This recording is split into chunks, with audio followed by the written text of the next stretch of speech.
بسم اللہ الرحمن الرحیم۔ السلام علیکم ورحمۃ اللہ وبرکاتہ۔ دوستو، میں نے کبھی ایسا پرندہ نہیں دیکھا تھا۔ اس کا سارا بدن کالے بالوں سے بھرا ہوا تھا۔ اس کی سرخ آنکھیں دیکھ کر میں نے دہشت کے مارے بھاگنا شروع کر دیا۔ آیت الکرسی کا درود میری زبان پر جاری تھا اور آنکھیں آنسو سے لبریز دسمبر کا مہینہ چل رہا تھا۔ سردیاں اپنے جوبن پر تھیں۔ دور دور تک ہر چیز نے سفید چادر تان رکھی تھی۔ ابھی بھی برف روئی کی مانند گر رہی تھی۔ وقفہ وقفہ سے دیودار کے درختوں کی شاخیں چٹکنے کی آواز سنائی دے رہی تھی۔ گہری خاموشی روح تک میں سنسنی پیدا کر رہی تھی۔ مٹی کا کشادہ کمرہ جس کے بیچوں بیچ جلتی لکڑیوں کا دہک رہا تھا اور اس کے ارد گرد ہم سب دادی کے گھیرے میں لے بیٹھے تھے۔ دادی اماں نظریں دیکھتی لکڑیوں پر جمائے ماضی کے صفحوں کی ورق گردانی کر رہی تھی۔ کچھ دیر بعد گلا گنگناتے ہوئے گویا ہوئی، یہ اس وقت کا واقعہ ہے جب پانی کی قلت کے باعث وہ اور صنوبر آپ سحری کے وقت پانی بھرنے جاتے تھے۔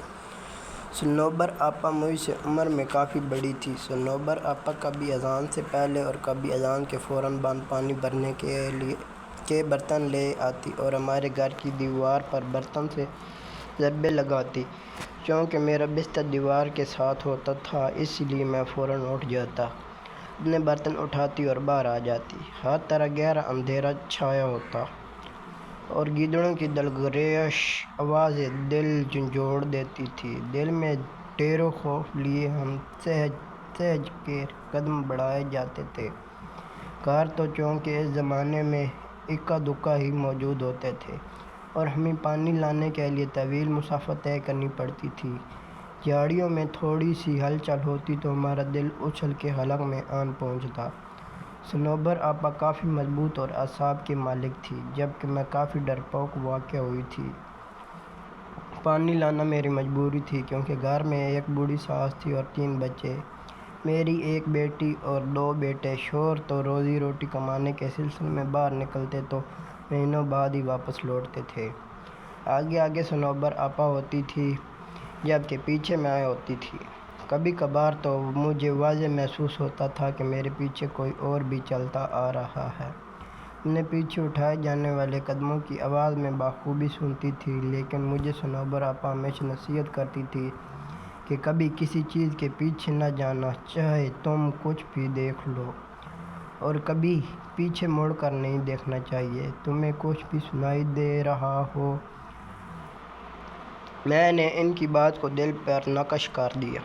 میں اپنے پیچھے قدموں کی چاپ سن کر زور زور سے آنکھیں بند کر لیتی اور دل میں آیت الکرسی کا درود شروع کر دیتی۔ لیکن جب طویل سفر طے کرنے کے بعد بیٹھنے کو جی چاہتا تو یوں محسوس ہوتا جیسے بالکل ساتھ کوئی بیٹھا ہے۔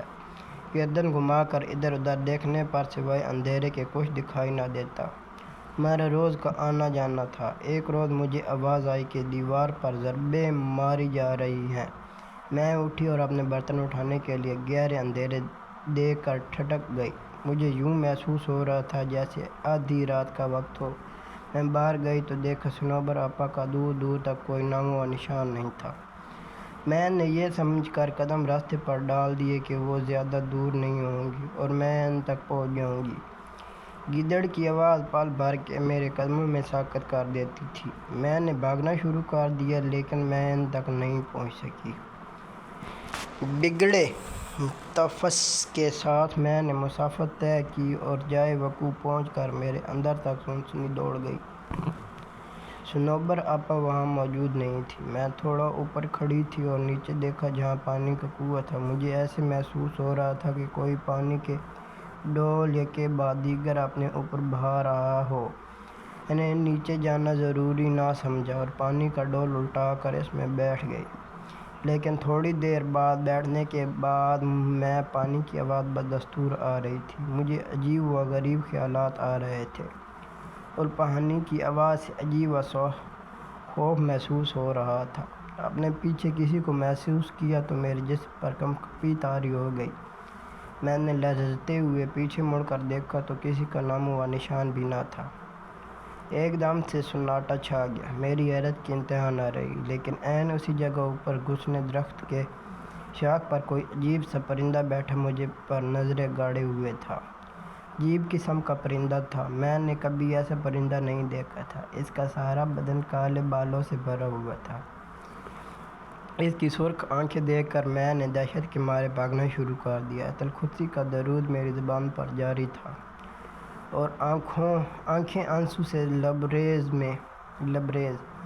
میں نے ایک منٹ کے لیے بھی راستہ میں رکنا مناسب نہیں سمجھا اور اپنے گھر کے پاس پہنچ کر دروازے کی طرف ہاتھ بڑھایا ہی تھا کہ اس وقت صنوبر آپا اپنے گھر کا دروازہ کھول کر باہر نکل آئی۔ ان کے پاس ڈول بھی تھے اور میں دروازہ کا پاٹ کھولنا چاہ رہی تھی، لیکن اپنا توازن برقرار نہ رکھ سکی اور بے ہوش ہو گئی۔ آنکھیں کھلی تو دیکھا ارد گرد سب جمع تھے۔ صنوبر آپا کے گھر کے سب افراد بھی بیٹھے تھے۔ میں نے پانی کے لیے آواز دی تو سب لپک آئے۔ تھوڑی طبیعت بحال ہونے پر معلوم ہوا کہ آج چوتھا روز تھا اور میں مسلسل بے ہوشی کی حالت میں تھی۔ میں نے اسی روز کا واقعہ سب کو گوش گزار کیا تو صنوبر آپا ماتھا پیٹ کر رہ گئیں اور بولی، جیسا تم کہہ رہی ہو یہ درست ہے، ہم اس کو معجزہ ہی سمجھیں کہ تم زندہ سلامت لوٹ آئی ہو۔ میں نے رب کا شکر ادا کیا۔ آج بھی بدن پر سنسنی طاری ہو جاتی ہے جب کبھی اس پانی کی آواز اور اس عجیب و غریب پرندے کا بالوں بھرا جسم آنکھوں کے سامنے آ جاتا ہے۔ تو دوستو، ہماری سٹوری آپ کو پسند آئی تو چینل کو سبسکرائب اور ویڈیو کو لائک کر دیجیے۔